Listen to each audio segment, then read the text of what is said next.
আপনি কি কখনো ভেবে দেখেছেন সেলিব্রিটিদের দাঁত এত নিখুঁত, এত সাদা এবং সুন্দর দেখে কেন? এটা কি শুধু ব্রাশ করার কারণে, নাকি এর পিছনে লুকিয়ে আছে বিশেষ কোনো রহস্য? আমি আজ আপনাদের জানাবো সেই গোপন রহস্য, ডেন্টাল ভেনিয়ার, যা হাজারো সেলিব্রিটিদের পারফেক্ট হাসির পিছনের অন্যতম কারণ। হলিউড থেকে বলিউড, অনেক তারকার হাসি দেখলে মনে হয় তাদের দাঁত যেন এইরকমই পারফেক্ট। কিন্তু জানেন কি, জন্মগতভাবে এমন দাঁত খুব অল্প মানুষেরই থাকে। তাহলে কিভাবে তারা পায় এই ঝকঝকে হাসি? এসব সেলিব্রিটিদের হাসি দেখে কি কখনো আপনার মনে হয়েছে, ইস, আমার দাঁতও যদি এমন হতো? সুখবর হলো, এই পরিবর্তন সম্ভব। আপনি কি হাসতে গেলে দাঁতের দাগ, ফাঁকা, বেঁকে যাওয়া বা ভাঙা অংশ লুকানোর চেষ্টা করেন? অনেকেই মনে করেন সুন্দর হাসি পাওয়ার জন্য ব্রেস লাগানো বা বড় ধরনের চিকিৎসার প্রয়োজন। কিন্তু আধুনিক ডেন্টিস্ট্রিতে এমন একটি সমাধান রয়েছে যা খুব অল্প সময়ে আপনার হাসিকে বদলে দিতে পারে। আজকের ভিডিওতে জানাবো দাঁতের ভেনিয়ার কি, কারা করতে পারবেন, এর সুবিধা এবং অসুবিধা এবং কতদিন টিকে, এবং ভেনিয়ার করার আগে কি কি বিষয় জানা দরকার। তাই ভিডিওটি শেষ পর্যন্ত দেখুন, কারণ শেষে কিছু গুরুত্বপূর্ণ তথ্য বলবো যা না জানলে ভেনিয়ার করার পর আফসোস হতে পারে।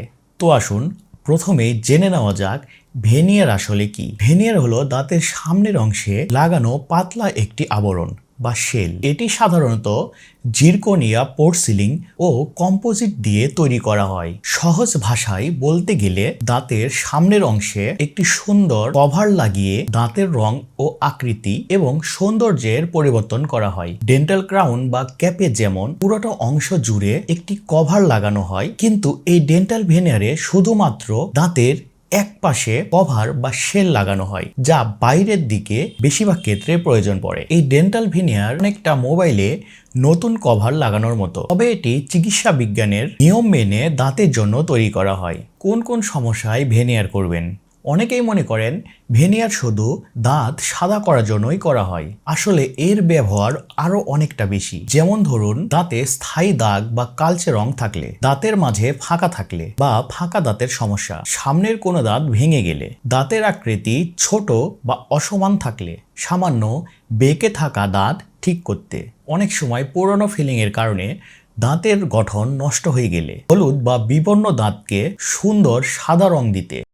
ভেনিয়ারের ধরন প্রথমেই জেনে নেওয়া যাক জিরকোনিয়া ভেনিয়ার কি। জিরকোনিয়া ভেনিয়ার হলো এক ধরনের আধুনিক ডেন্টাল শেল বা পাতলা কভার, যা দাঁতের বাইরের অংশে লাগানো হয়। এটি তৈরি হয় জিরকোনিয়াম ডাইঅক্সাইড নামক একটি শক্তিশালী সিরামিক ম্যাটেরিয়াল দিয়ে, যেটা দেখতে খুবই ন্যাচারাল এবং একই সাথে অনেক বেশি মজবুত। জিরকোনিয়া ভেনিয়ার কেন এত জনপ্রিয়? জিরকোনিয়া ভেনিয়ারের কিছু গুরুত্বপূর্ণ বৈশিষ্ট্য রয়েছে, যার কারণে দিন দিন জনপ্রিয়তা বৃদ্ধি পাচ্ছে। এই জিরকোনিয়া ভেনিয়ার সাধারণ কম্পোজিট ভেনিয়ার বা পোর্সিলিন ভেনিয়ারের চাইতে অনেক বেশি টেকসই এবং দেখতে অনেক সুন্দর। এই জিরকোনিয়া ভেনিয়ারে চা, কফি ও ধূমপানেও সহজে দাগ পড়ে না। এর সবচাইতে বড় বৈশিষ্ট্য হলো এটি ন্যাচারাল দাঁতের মতোই সুন্দর। অন্যান্য ভেনিয়ারের চাইতে এর লাইফ টাইম অনেক বেশি। সঠিক যত্ন নিলে জিরকোনিয়া ভেনিয়ার অনেক বছর টিকে।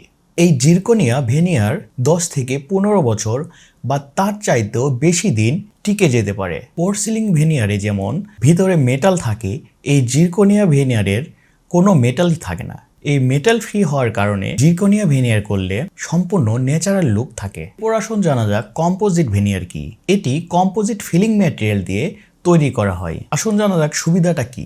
তুলনামূলক কম খরচ, অনেক ক্ষেত্রে একদিনেই করা যায়, প্রয়োজনে সহজে রিপেয়ার করা যায়। এটার অসুবিধা, আসুন জানা যাক এই কম্পোজিট ভেনিয়ারের মেন অসুবিধাগুলো কি কি। পোর্সিলিন বা জিরকোনিয়া ভেনিয়ারের থেকে এটি কম টেকসই, সময়ের সাথে সাথে এটিতে দাগ পড়তে পারে এবং চকচকে ভাব কমে যেতে পারে। এরপর আসুন জানা যাক পোর্সিলিন ভেনিয়ার সম্পর্কে। প্রথমের জিরকোনিয়া ভেনিয়ারের মতো এই পোর্সিলিন ভেনিয়ারও ল্যাবরেটরিতে বিশেষভাবে তৈরি করা হয়। পোর্সিলিন ভেনিয়ারের সুবিধা, দেখতে অনেক সুন্দর, তবে জিরকোনিয়ার থেকে অনেকটা কম, দীর্ঘদিন ভালো থাকে। কম্পোজিট ভেনিয়ারের থেকে এর লাইফ টাইম কিছুটা বেশি। এখন প্রশ্ন হলো, এই ভেনিয়ার কিভাবে করা হয়? প্রথম ধাপ, পরীক্ষা এবং পরিকল্পনা। প্রথমে একজন ডেন্টিস্ট আপনার দাঁত, মাড়ি ও কামড়ানোর অবস্থা পরীক্ষা করবেন। যদি দাঁতে ক্যাভিটি, ইনফেকশন বা মারি কোনো রোগ থাকে তাহলে আগে সেগুলোর চিকিৎসা করতে হবে। দ্বিতীয় ধাপ, দাঁত প্রস্তুত করা। অনেক ক্ষেত্রে দাঁতের সামনের অংশ থেকে খুব অল্প পরিমাণ দাঁতের এনামেল সরানো হয় যাতে ভেনিয়ার লাগানোর পর দাঁতকে অস্বাভাবিক মোটা না লাগে। তৃতীয় ধাপে দাঁতের ছাপ বা ডিজিটাল স্ক্যান করে দাঁতের 3D অ্যানিমেশন তৈরি করা হয়। এর ভিত্তিতে এবং দাঁতের এই ছবি দিয়ে ল্যাবরেটরিতে আপনার জন্য কাস্টম ভেনিয়ার তৈরি করা হয়। চতুর্থ ধাপে ভেনিয়ার তৈরি হয়ে গেলে একটি বিশেষ সিমেন্টের মাধ্যমে এই ভেনিয়ারকে দাঁতে স্থায়ীভাবে লাগিয়ে দেওয়া হয়। ভেনিয়ার লাগানোর আগে এই 3D অ্যানিমেশন রোগীকে দেখানো হয় যাতে রোগী নিজে নির্বাচন করতে পারে ভেনিয়ার লাগানোর পরে তার ফাইনাল লুক কেমন হবে।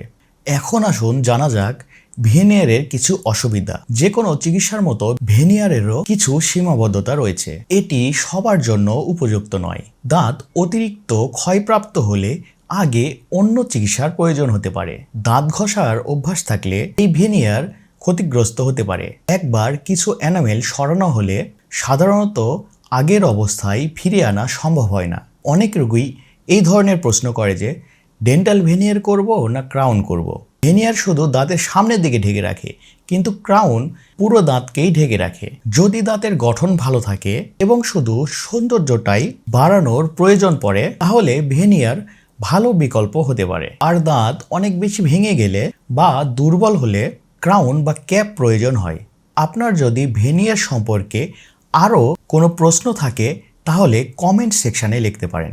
ভিডিওটি ভালো লাগলে লাইক দিন এবং বন্ধুদের সঙ্গে শেয়ার করতে পারেন। ডেন্টাল সম্পর্কে এই ধরনের আরও ভিডিও পেতে আমাদের চ্যানেলটি সাবস্ক্রাইব করে দিবেন এবং ফেসবুক থেকে যারা দেখছেন তারা পেজটি ফলো করতে ভুলবেন না।